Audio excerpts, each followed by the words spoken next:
So welcome to Powerless Penguins United Big Book Study. This week I'm happy to reintroduce Mags, who's come along to continue with the Big Book Study. Over to you, Mags. Thank you so much, Lois. Good morning, everybody. My name is Mags and I'm an alcoholic. Great to be here, especially today. And if you've been celebrating the Christmas season, Merry Christmas. If not, then I hope you've had a lovely week anyway. And it's genuinely great to be here this morning with you all. We are in step 5. Last week we started out on that into action chapter. And we're going to continue to take the action as we go through the next number of pages. We are getting into some detail of step 5 in these few pages that we've covered. Even before you actually get into do your step 5, they give us a lot of information from page 72 down to the 5th step promises on page 75. And although it might seem a lot of detail, I love these pages because it gives us so many little reminders as to why we're doing this. Step 5 in the short form is very short. As it's set out on page 59, it simply says we admitted to God, to ourselves, and another human being the exact nature of our wrongs. Seems really straightforward, doesn't it? But from page 72 to 75 on the 3rd or the 5th step promises, and actually the last paragraph on page 75, it gives us all of that detail. Last week we covered why we're doing it, and we continue to cover why we're doing it in the next few paragraphs that we're going to cover. Then it goes into who we do this with. And then it goes into actually what we're going to do. So it's important to break it down like that so that we get full understanding as to the importance of this 5th step. I've had a number of people contact me in the last couple of weeks about their 5th step. And it's been interesting to listen to those calls. And what I would say is, yet again, that set aside prayer going into this step is so incredibly important. Set aside every single thing you think you know about your recovery, about the 12 steps, so that you may have a new experience with the God of your understanding, so that you may be shown the truth. Because there's a lot of expectation from people going into their 5th step as to what they believe is going to happen and what they think they need to get from this and what they think their sponsor's going to do with this. And they think they know. We think we know what's going to happen when we go into this step, when we've never done it before. It calls it out in the 4th step. You know, we've never completed a full house cleaning. So if this is your first attempt at creating or completing your full house cleaning, then it's probably likely that you've never done the 5th step in and of itself. And maybe you're having a new experience with going through the steps again. But irrespective whether this is your first time or you're going through the steps again, having done them several times before, I don't know where you're at in your journey. But the whole thing about it is that if you're doing a 5th step now, it's a new experience with the God of your own understanding. It's not going to be the same as before. It can't be the same as before, because now is now, before was before. And if you're going through it for the first time, set aside your expectations and every single thing you think you know about what's going to happen in order to have that new experience with God. I don't know why I am moved to say that today, but just because of the people that I've spoken to over the last couple of weeks, there appears to be a level of disappointment about the fact that the God that is greater than them hasn't come down from the stratosphere with open arms and gowns and halos, and stars haven't been twinkling and the moon hasn't said hello to them, you're a great person, I exaggerate to make the point. You might have had a wonderful experience in your step 5. You might have had an indifferent experience in your step 5. You might have had what you believe is a disappointing step 5. It's only step 5. We have to continue to step 12 in order to have a spiritual awakening as the result of the steps. We don't know at what point things are going to happen, really. But there are a number of mile markers within this step, when we get to those 5th step promises, that talk about what will actually happen when you complete this step in full and continue with the rest of the steps as well, of course. So the why last week that we covered in detail was the fact that, you've already been made this decision. At step 3, you're trying to make this new relationship with God. At step 2, to get this new attitude. You've tried to discover the obstacles in step 4 that have been blocking you off from this power. We know that if we skip this vital step, so if we hop over this vital step, it's not going to end well. If we try to keep certain facts to ourselves, then that defeats the purpose of what we're actually trying to do here. If we're trying to avoid what is a humbling experience, invariably, many people do get drunk again. When we go into this step, many people think that they only thought they'd lost their egoism. They only thought they'd lost their fear until they told somebody their whole life story. That's what this is about. Withholding nothing is what it goes on to say. It's emphasizing here the importance of everything that you have begun to discover in your 4th step is going to be brought to the fore through this next step in this conversation that you're going to have. And we'll talk a little bit more detail as well about who that conversation is going to take place with. The reminder that it goes on to talk about here on page 73, the paragraph where we're starting, is so clear. More than most people, the alcoholic leads a double life. He is very much the actor. Remember that story that started at the bottom of page 60 and continued right the way through to page 62? The last paragraph of that story talks about the fact that we think so. Our troubles are of our own making. That's the story of the actor running the show. This paragraph is bringing you back to remind you of all of the things that came up in that story of the actor running the show. That person, there was 22 times that the word self was mentioned within that story.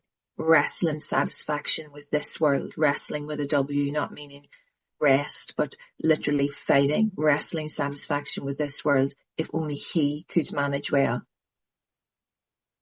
Arranging the lights, the ballet, all of that. So they're bringing us back to remind us of that story, that we are, in most cases, leading a double life. He is very much the actor to the outer world. All of that external world that was so important and may continue to be so important to you. The outer world, he presents his stage character. There's a number of characters that you present at any given point in your day. You've got a stage character for your work colleagues, your friends, your partner, your children, the person on the street.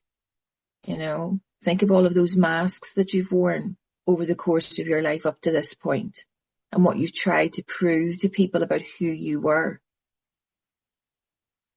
And the reason why we've done that, this is the one he likes his fellows to see. The nice one, the caring one, the compassionate one, the generous one. He wants to enjoy a certain reputation, but knows in his heart he doesn't deserve it. Think about all of those times where you've tried to create this certain reputation that you want people to go away with. I can think of hundreds and hundreds and hundreds of times where I wanted to create this reputation about myself. That's what I've thrived on. That's what I lived on. So that you walked away from me thinking, oh, isn't she a great person? And all the while inside, I was dying with guilt, dying with shame, dying with, oh my God, when have they seen me? What have I done? You know, all of that sort of stuff. But to the outer world, I presented this person that was very put together. I've got a friend in the fellowship that talks about the fact that, you know, anytime I was out and about, I always thought I presented very well, you know, well dressed, makeup, you know, all of that. Even after a night of drinking and whatever, going to work the next day thinking I looked, you know, great. Whereas my friend in the fellowship often says that more likely is the case that I looked as if I had put my makeup on whilst on a trampoline. That's really what I presented with the next day. You know the deal. When you thought you looked great and then you caught a glimpse of yourself in the mirror in the workplace, or when you were with your friends and you thought, oh my God, who is this looking back at me? But I wanted to present to the outer world this reputation, and genuinely, for me, all the while I was dying inside, trying to keep up this reputation, and what I had said to Mrs. Such and such and what I'd said to Mr. Such and such, and trying to keep the soap opera going. Really, there was that many episodes in my soap opera, I didn't know which character was showing up at any given moment in time. And especially when you put me in a room full of a number of people that shouldn't really be together in my script. Why are these people all together? Because then that means I have 10 characters to play all at the one time. That's when things got really messy for me. And that brought me to only one place, which was to have a drink, to have that sense of ease and comfort, you know. So think about those times. I would also suggest in this paragraph, this next paragraph, just listen to the words of this. Close your eyes and listen to the words of this and really ask yourself, is this me? Is this me? Or was this me, you know, whilst you were, you know, out there doing what you were doing? And ask yourself, is this me just now? Because even in recovery, we can revert back to these ways if we're not practicing what we should be practicing in our daily reprieve. This is where we can catch ourselves and see where our inconsistencies are. So take some time, close your eyes and listen to these words. You know, this, we enjoy a certain reputation, but in his heart he knows he doesn't deserve it. The inconsistency is made worse by the things he does on his sprees. And if it's not your sprees, in your day-to-day life now, in recovery, you know, do you have these things going on, you know, coming to his senses? He is revolted at certain episodes he vaguely remembers. These memories are a nightmare. He trembles to think someone might have observed him. As fast as he can, he pushes these memories far inside himself. He hopes they will never see the light of day. He is under constant fear and tension, and that makes for more drinking. So if you're going through the steps right now and you haven't got to this point, don't be concerned. Okay, just set aside every single thing you think you know about where we're at in the book. The reality of it is, when I was trapped in my addiction, every single moment that I had where I came out of a blackout or I had some regret, shame, remorse, whatever it was from the past, I had to push those down to get rid of them. And it was the alcohol and the drugs that made me, helped me. It was my solution to help me get rid of that thinking in my mind. What if somebody saw me? What if somebody heard me? What if somebody, you know, passed on the story about what happened? What happens if somebody told my family? What happens if somebody told my employer? Oh my God, what am I going to do? And rather than face that, I didn't have the ability of myself to face that. The solution was to drink more to make it go away. That's the reality of my life, you know. And where I live is a very, very small place. I thought my family didn't know what was happening to me. But ultimately, my employer was calling to my father's door where I am just now, you know. My sister was friends with people that worked in places that had seen me. The things that I thought I had covered up came to the fore anyway, you know.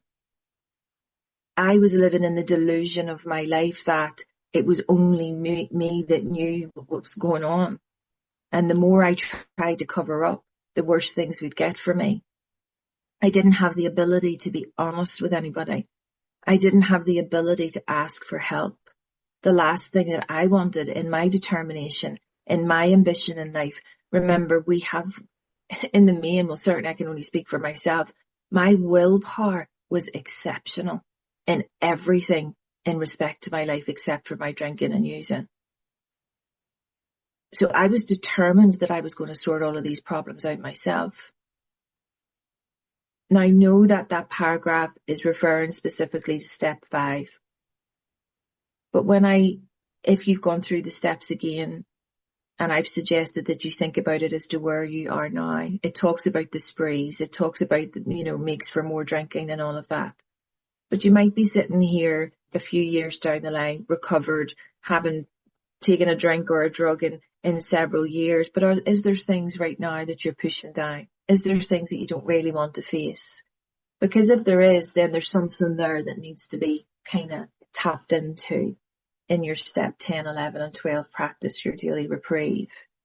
But we can talk about that when we get to the next step. Sometimes when I'm a little bit off key or off kilter, it's because I don't want to face something. I'm not watching what's going on inside me. I'm pushing something down that I don't want to come to the surface. And that makes for anxiety, or it makes for kind of, a disturbed thinking process where I can't settle myself. Therefore, I need to tune into that 10, 11, 12 practice every day to be able to adjust the dial, tune the frequency, get connected to that power. That's the tools that are given to us to ensure the alcohol thing doesn't return. That's why the daily reprieve is so incredibly important. But right now we're growing where we're planted. And we don't want those inconsistencies. We don't want to pack those things back down again inside us. We want to bring them to the light. We want to bring them to the surface, whatever the words are that you choose to use. Because the more we pack them down, it becomes like cardboard boxes in a baler where they just push it down, push it down, push it down, push it down. There's nothing else that can get in between. There's no air, there's no light, there's no nothing. And you can feel the tension in your body. Whereas as we move into this step 5, something starts to shift, something starts to change. And they make an important observation in this next paragraph as well. The people that wrote this book are so in tune with us. They're so in tune with themselves. The reality of it is they're talking from their own bitter experience. And this morning I can tell you I'm talking from my own bitter experience too, as to how this process ultimately brought me to a place of being free from the bondage of myself and my thoughts. They know how we operate, the people that wrote this book. And they talk about the professionals that have tried to help us. So psychologists are inclined to agree with us. We have spent thousands of dollars for examinations. We know but few instances where we have given those doctors a fair break. Think about all of those times where we went to the doctor, the psychologist, the counsellors, the addiction services, and never told them the truth about how much we were taking, when we were taking. We never told them the truth. We were trying to protect ourselves. And look at where that got us. We have seldom told them the whole truth, nor have we followed their advice. Often their advice is complete abstinence and being an alcoholic addict. That's impossible for us to do of ourselves. But even at that, if they did give us some medical advice for an underlying issue that we had physically, we didn't take what they told us to take. We didn't, use the prescription, or if we did, we overused it and it didn't benefit anyway. It made us worse. I can tell you now, I never followed my doctor's advice. Even when I went into a medical detox for 5 days and was released from there and given a prescription to go to the pharmacy at the hospital, I collected it and went straight to the bar. Like, that is insanity. Complete and utter insanity. I didn't take their advice. Because the reason for this, unwilling to be honest with these sympathetic men, we were honest with no one else. Small wonder many in the medical profession have a low opinion of alcoholics and their chance for recovery. It's so true. The likes of Dr. Silkworth at the beginning of the programme put his head above the parapet to be able to stand up to the medical fraternity and say, here's where we're at, and here's what these people have to offer us in the medical in the medical profession. He was really putting himself out there and saying a few controversial things about the solution that the first 100 had set out in this book. And he was so convinced by what they had, he took the opportunity to write a second letter, which gave much more detail about why people should understand the truth of what was set out by these people. And we're lucky today that there are still many medical services that are provided to us in whatever part of the world that you're in.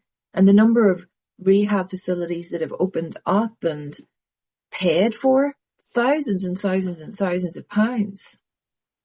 I have a friend in my home group that went to a treatment facility for, the usual 28 days, paid seriously tens of thousands of pounds for that treatment. And he smiles about it now that he has bought one of the most expensive big books ever. Because what they directed him to was the big book of Alcoholics Anonymous, having a spiritual awakening as a result of the steps and getting a sponsor, being of service and going to meetings. Tens of thousands of pounds. We know the drill. We've done it ourselves. I didn't pay the tens of thousands of pounds, but I had a group of wonderful nuns that opened a treatment facility that allowed people like me to come in and do a program for 3.5 months. These people want to help us, but we can't even be honest with them to be able to help ourselves. And this is the reason why one alcoholic with another can save the day.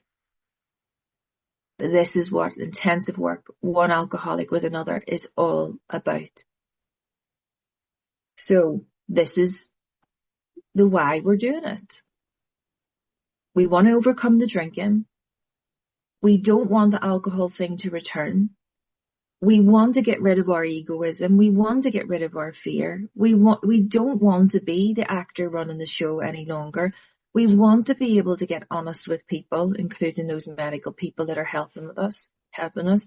This is where our willingness, our honesty, our open-mindedness, these really essential requirements that are completely indispensable for the rest of our life, come into the fore and remain with us for the rest of our lives. It's so incredibly important. Those things should never disappear. We now move into the who we're going to do this with.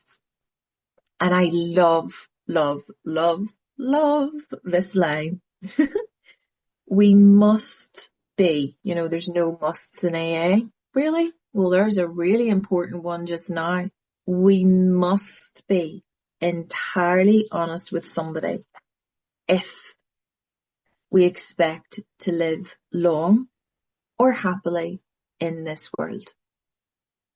If we expect to live long or happily in this world. The reason why I love this line so much, there's an amazing speaker, Scott L. from Nashville. Listen to his recordings around step 5 and step 9. Very inspirational. But he talks about, and I don't do it any justice, really, but I've come to understand this and I've come to experience this in my life. If we expect to live long or happily in this world, I've made the decision to hand my will and my life over to the care of God as I understand him. Whatever's going to be my life is going to be my life. The longevity of my life, I don't know. But whilst I'm here, I'm going to stay well and healthy and do what I've got to do to remain healthy as much as I possibly can. And whilst I'm here on this planet, I want to live happily. So what's the point in living long and not being happy? Isn't it so important to live long and happily in this life? You know, what's the point of exerting all of our efforts and energy into all of this stuff that we do in health and fitness and mind and soul? And, you know, we're going to go to all of these retreats and we're going to burn candles and use crystals and all of that stuff that many people do. And great, do it. Cold water swimming, walking up the mountains, coming down the mountains. Do whatever you want to keep you healthy, to get out into the world, you know. Last Sunday, this is a little aside, last Sunday I thought, oh, with my brother, you know, the winter solstice, we'll climb up that mountain. We'll walk up that mountain. Got to the top of the mountain. Laws, I'm going to send you the picture. It was worth it for the view, my brother said. Really? We got to the top of that mountain. Oh my God, all I could see was grey. All I could see was grey. Was it worth it? Absolutely.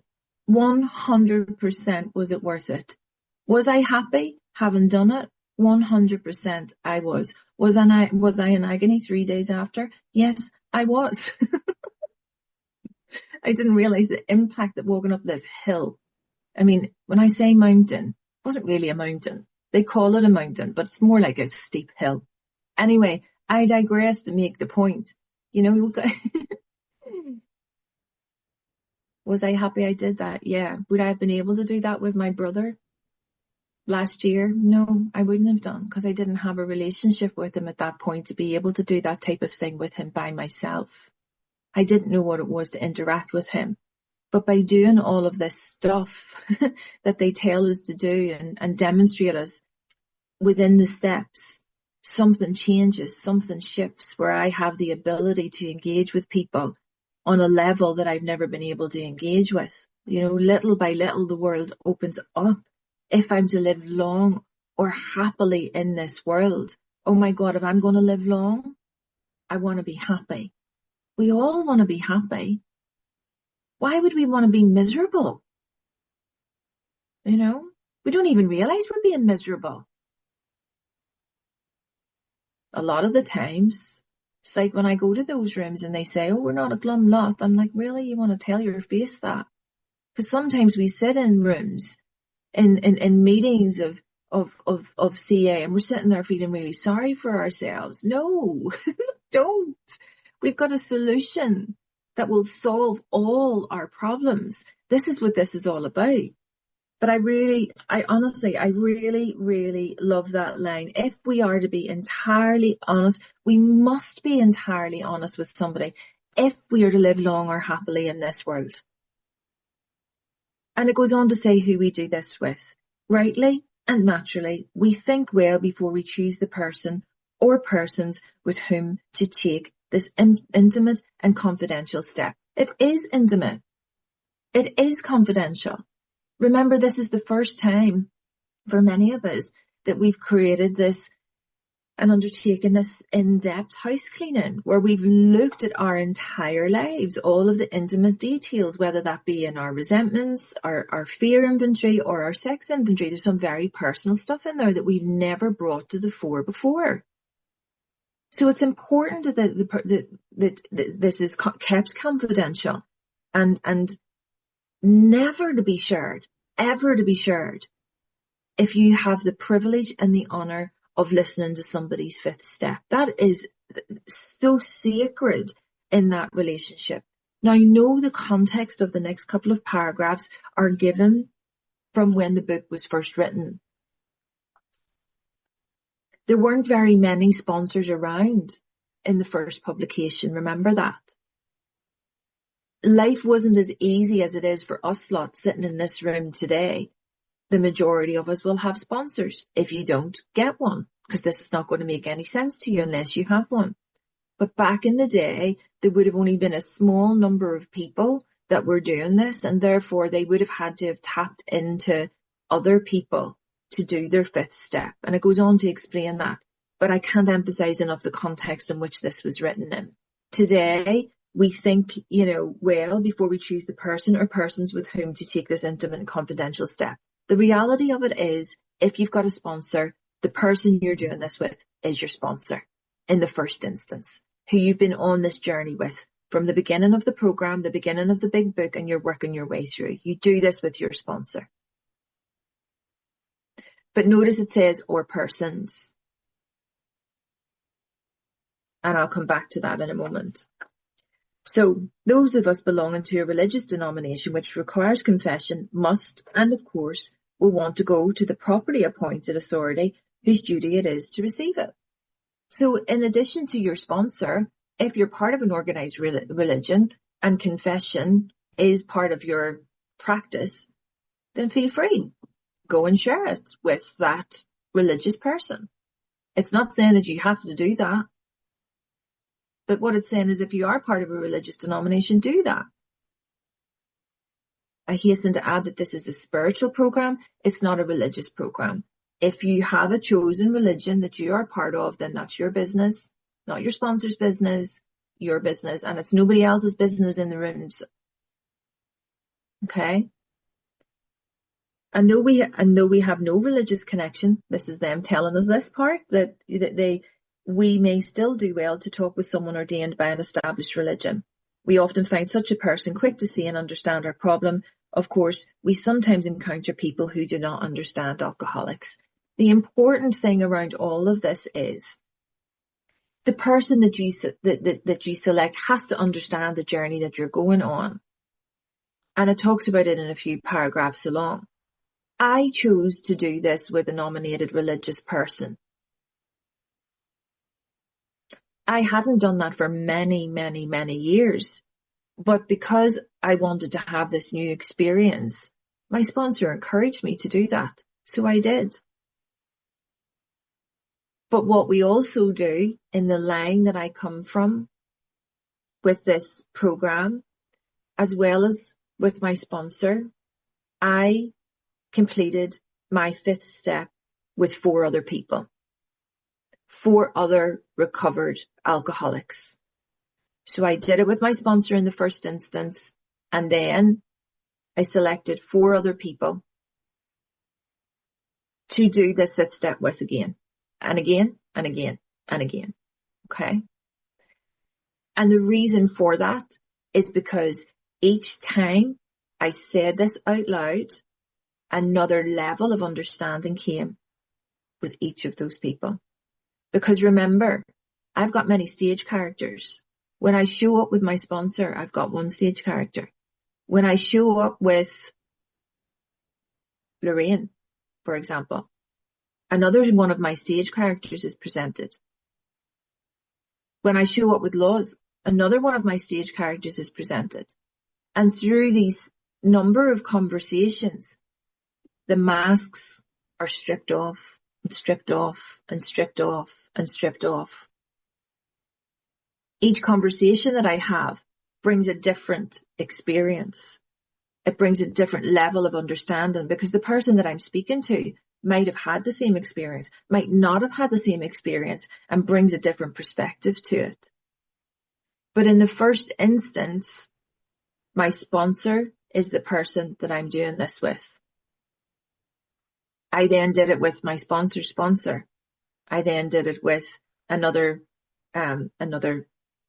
lady. I then did it with another couple of home group members as an example. But the important thing is these people understand the journey that I'm on.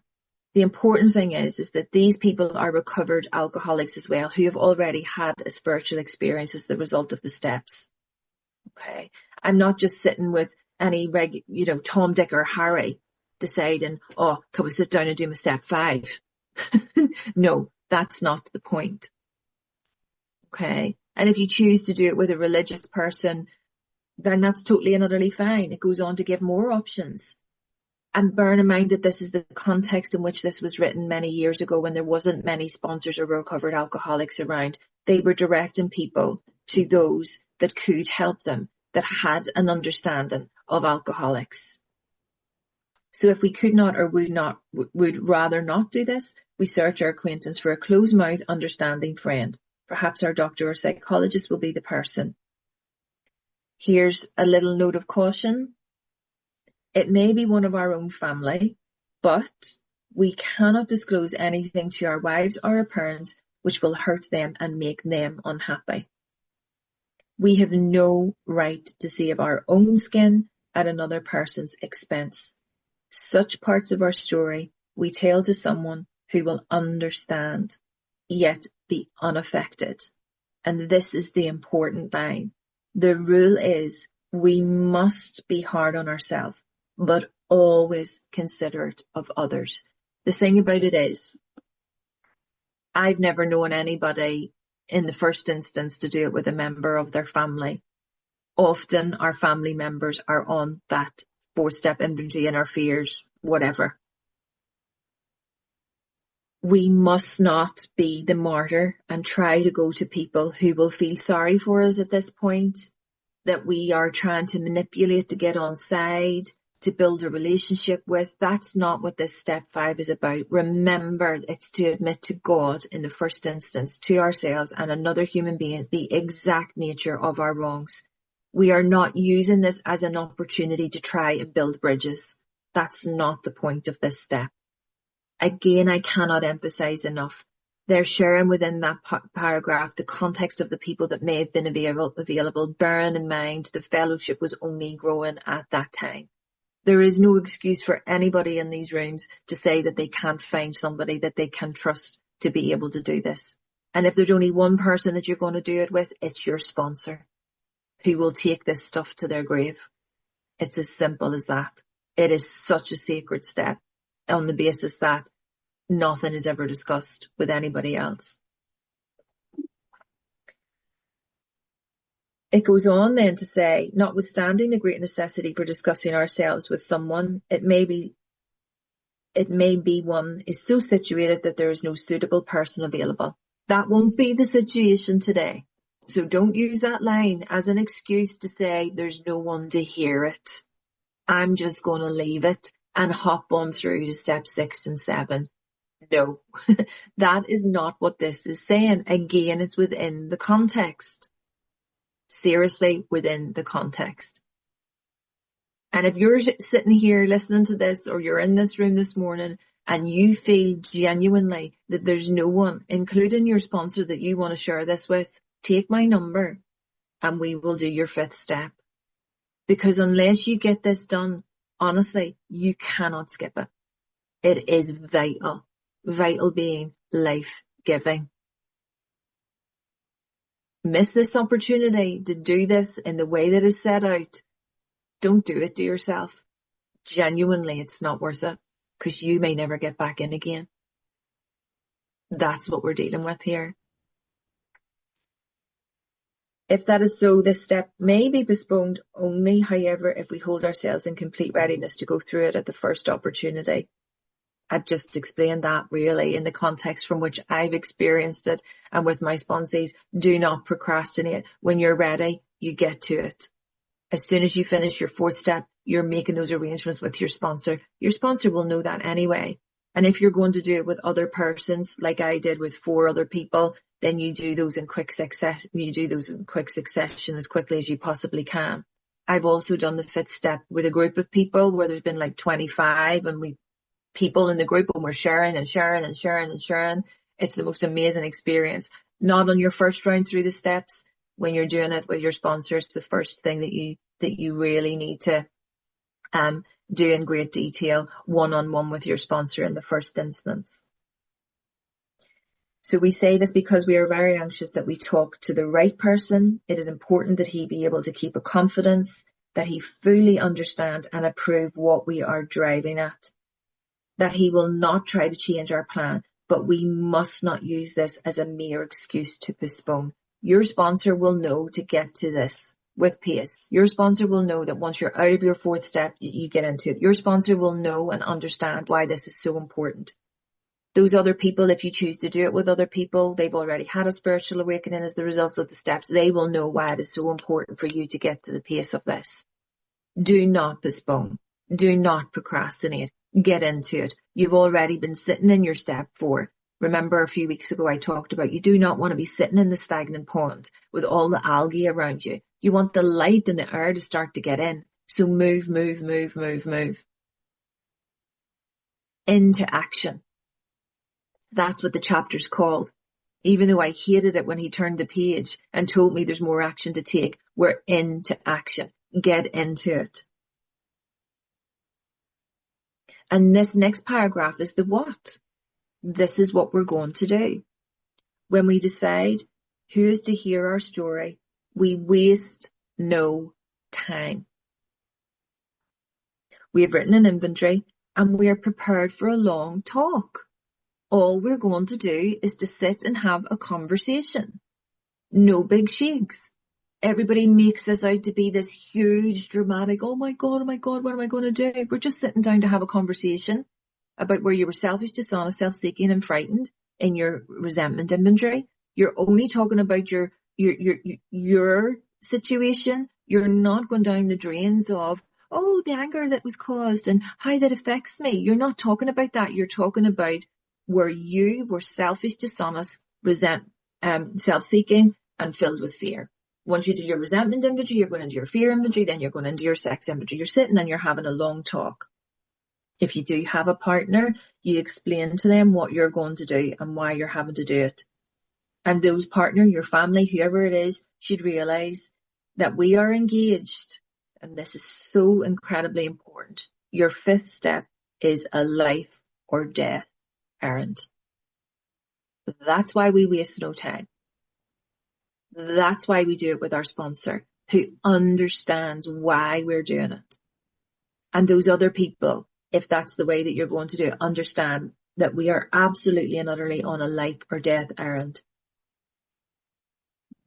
We're about to talk about all of the stuff in our lives that we have been withholding. Even from ourselves, we've been pushing it back into some part of our subconscious or right down deep within us, and we have never, ever, ever wanted to look at it. And now we're going to bring it to the fore. And here's the deal.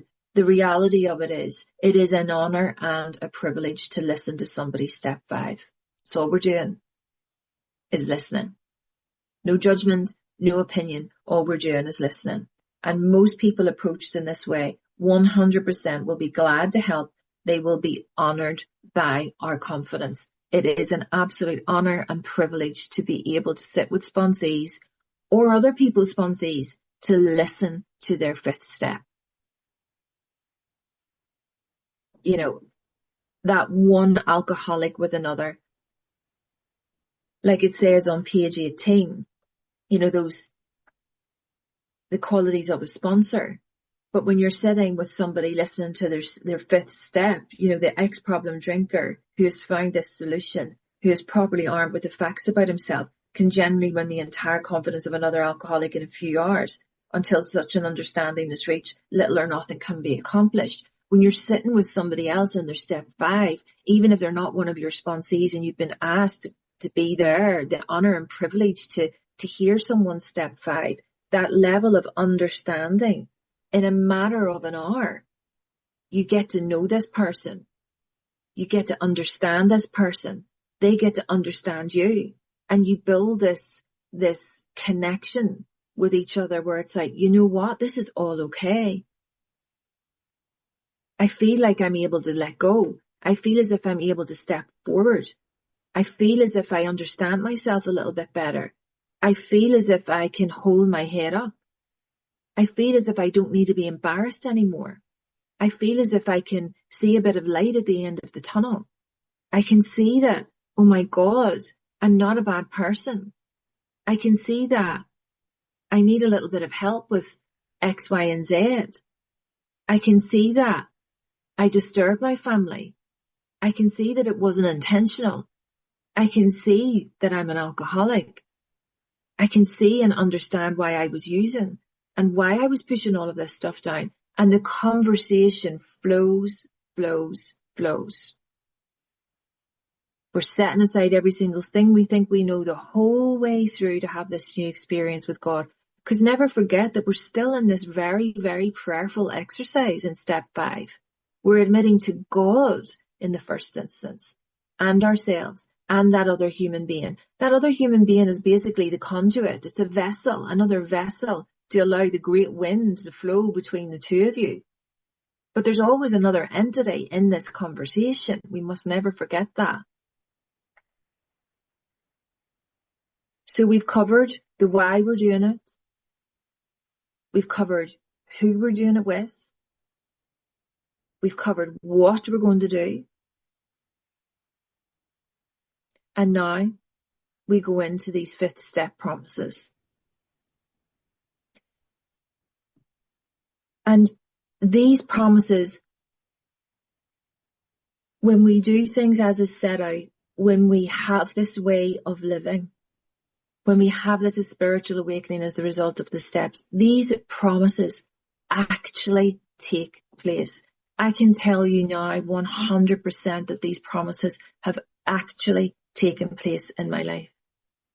I can't tell you exactly when they happened, but I can sit here now from the bottom of my heart and tell you that they have. Did they happen instantaneously after I done my first step with my sponsor? No, they did not. Did they happen the second time I done it? Did they happen when I went to see the religious person? Did they happen when I did it with my sponsor? Little by little, something changed each time I done this. Little by little, something changed as I then moved into step 6 and step 7. This is not a one and done. This is an entire process. You know, to have the spiritual awakening as the result of the steps, it's an entire process. Some of you may feel these things immediately. Some of you may not. But do not be disheartened. Do not be disheartened if you don't have what your expectations of this bright white light, you know, the sun rising and whatever it might be.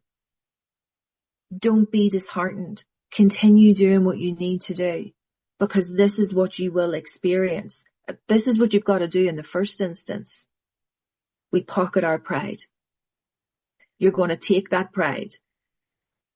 Before you're going into this conversation to do your 5th step, to admit to God, to admit to yourself, and to admit to another human being, what you're going to do in the first instance is take that pride. What do you think other people think of you? You're going to put it in your back pocket. It's still there for now, but you're going to pocket it. You're going to conceal it. You're just going to know that it's still there, because you're still going through this process. So you're going to pocket your pride and go to it. Set aside every single thing you think you know about what everybody thinks about you, including the person that's sitting in front of you that's going to listen to what you're going to say. Okay? You're not concealing it in a way that you're hiding it because you don't want them to know. For the moment, you're just pocketing it. So you can take it out later on. Okay? And get rid of it. I love this. You're going to go to it. You're going to illuminate every twist of character, every dark cranny of the past. You're going to just shine a light on it. The power that is greater than you is going to illuminate it. It's going to shine a light on it. I can't myself difficult to explain this. I know what I mean. But I've got to bring this stuff to the light, for His light, God's light, to be shone upon it. Okay? So I've got to get it out of me. I've got to say it out loud. I've got to bring it to my voice. All of those little twists of character, every dark cranny of the past, it's going to be illuminated. Because once we have taken this step, notice that, once we have taken this step, not sat on it and postponed or procrastinated, once we've taken it, once we've completed this step, withholding nothing, zilch, zero, nil, withholding nothing, we are delighted. I can tell you now, I was ecstatic when I got rid of all of this guff. Ecstatic. It was done. It was over. I'd done it. I completed the 4th step. I completed the 5th step. I'm delighted that this is done. And as a result of that, today, we can look the world in the eye. We can be alone at perfect peace and ease. Our fears fall from us. We begin to feel the nearness of our Creator. We may have had certain spiritual beliefs, but now we begin to have a spiritual experience. The feeling that the drink problem has disappeared will often come strongly. We feel we are on the broad highway, walking hand in hand with the Spirit of the universe. Those 5th step promises genuinely are true in my life. They have actually happened. I no longer have to walk down the street looking at my feet as I walk. I can look the world in the eyes. There is nothing more special to me than being able to sit alone at perfect peace and ease. That is such a priceless. All the money in the world could not pay me for that sense of peace and ease. And those fears no longer to be impacted in my life. I do feel the nearness of my Creator. When I'm going through my 5th step and onwards though, I begin to feel it. When we move on through the steps, we are given the spiritual toolkit that enables us to tap into that resource more and more and more and more at any given point of the day. At one point, at some point, the drink feeling did disappear. I can't pinpoint when it happened, but I know that it did. And I am walking on this broad highway. I am. It's very broad. It's roomy, the realm of the Spirit, as it talks about in We Agnostics. And am I hand in hand with the Spirit of the universe? Another word for God? 100%. The most important relationship in my life. That with the power that is greater than me. Hand in hand every single day. Side by side, shoulder to shoulder, whatever way you want to call it. That's the relationship that grows and develops with this power. But I had to get rid of all of the guff that was inside me to be able to create the room for more God to get in. That's the only way that I can describe it in layman's terms. Being able to get rid of this stuff. You heard it last week. We need to poop this stuff out of us, you know, to be able to be free of all of that, all of the things that we've been carrying. And let me tell you that honestly, the honor and privilege to sit and listen to somebody's 5th step really and truly overtakes the ability for me to do my own 5th step. That's the grace. That is the willingness and the honesty and the open-mindedness that carries me through the rest of my life to continue to do His work well. You know, my little plans and designs no longer matter, like it talks about in our 3rd step promises. And all of these promises start to come to fruition the more and more and more we practice this. So if you haven't got to step 5, get your sponsor, do the work, get to this point, get rid of all of this stuff, because the light and the life that awaits you, there's a new life waiting for you. It's just a matter of putting one step forward, into the action you go, because change takes action. So I'll leave it at that.